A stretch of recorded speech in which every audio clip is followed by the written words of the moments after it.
Hello again, everyone. Have you ever tried explaining to a foreigner how good durian is?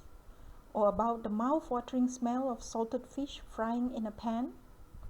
Even as I say this, I know that it is easy for you to imagine someone who had wrinkled their nose as you brought out these delicacies for them to try. Every culture has a dish that could be described as an acquired taste. The Europeans have their blue cheese.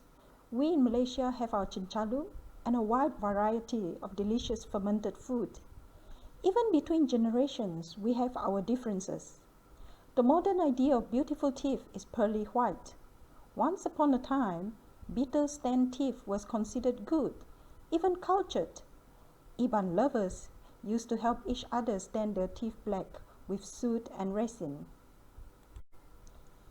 You have an idea for a historical fiction or a historical fantasy that is just absolutely romantic. Except that the lifestyle, food and ritual practices are just a tad shocking. It does not feel right though to change the physical looks and lifestyle of your protagonist just because you don't want to gross out your modern reader. Or worse still, make them judge against your heroic character. So how do you persuade a reader that the smell of fermenting food will make their mouth water, or that a headband made of musky civet cat skin is alluring? You can't, and you should not try. You should instead help them understand the character's point of view of all these objectionable things by detailing the character's reaction. Don't focus on how strong the food smell. Write about how much your character enjoyed biting into the sour and salty meat in the company of his friends.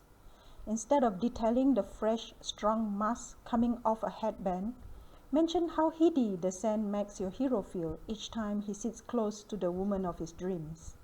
Contentment and desire are feelings that any reader can understand, no matter how strange they think your culture is. You can also use the same technique for something good that you need to express as bad. Everybody knows that terror is a sign of danger. So if you focus on a character's terror, you will not need to explain why the fragrant frangipani flower or a swaying banana tree in the dead of night is frightening. For readers who are familiar with the Pontianak, they will know which monster you are implying. And for those who are not familiar, they will still expect a monster, because that is what their culture has conditioned them to expect. But what about objects like the human skull or other gruesome trophies? Headhunting is no longer an acceptable practice in Sarawak, both in the legal and cultural sense, thank goodness. But heroes in our oral history were headhunters. So it would be deceitful of me to create a pacifist hero. It was, after all, how life was like in the past. So, how did I explain to my reader that my hero is right to be headhunting? Well, firstly, I related the idea of owning the human skull with a common and well-known symbol, the lucky charm. In Iban Dream, the trophy heads brought luck to farming. In Iban Journey, the heads were protectors for the longhouse. In this way, I am not making my reader accept the practice of headhunting, but I am helping them understand why it happened and why it was important. Of course, not all practices are bad. For example, an Iban girl cannot marry until she has woven a skirt on her own for the first time. Even the most skillful girl would be at least 15 before she could achieve this. In this case, I did not have to compare the practice with anything modern, because the idea is already acceptable. But how about practices that were once used against our people to degrade us? The way we dress was the most common method of putting us down. In the past, both Iban men and women were bare-chested in their daily life.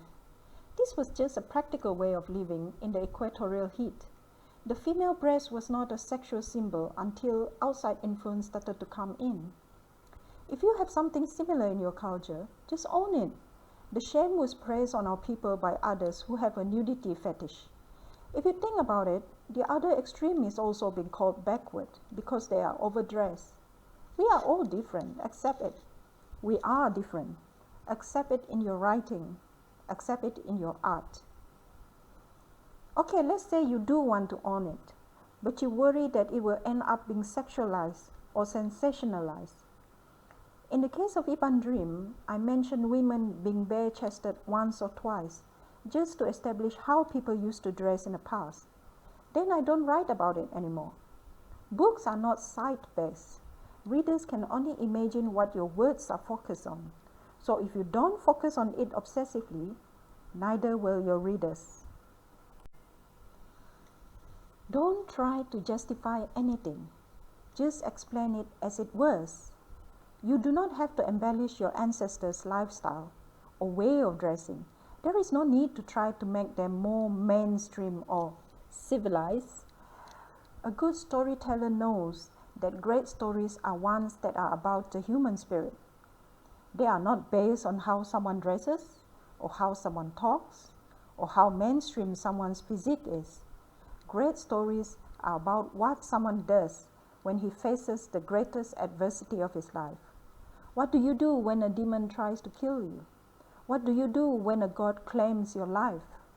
What would a hero in your culture do? Focus on that.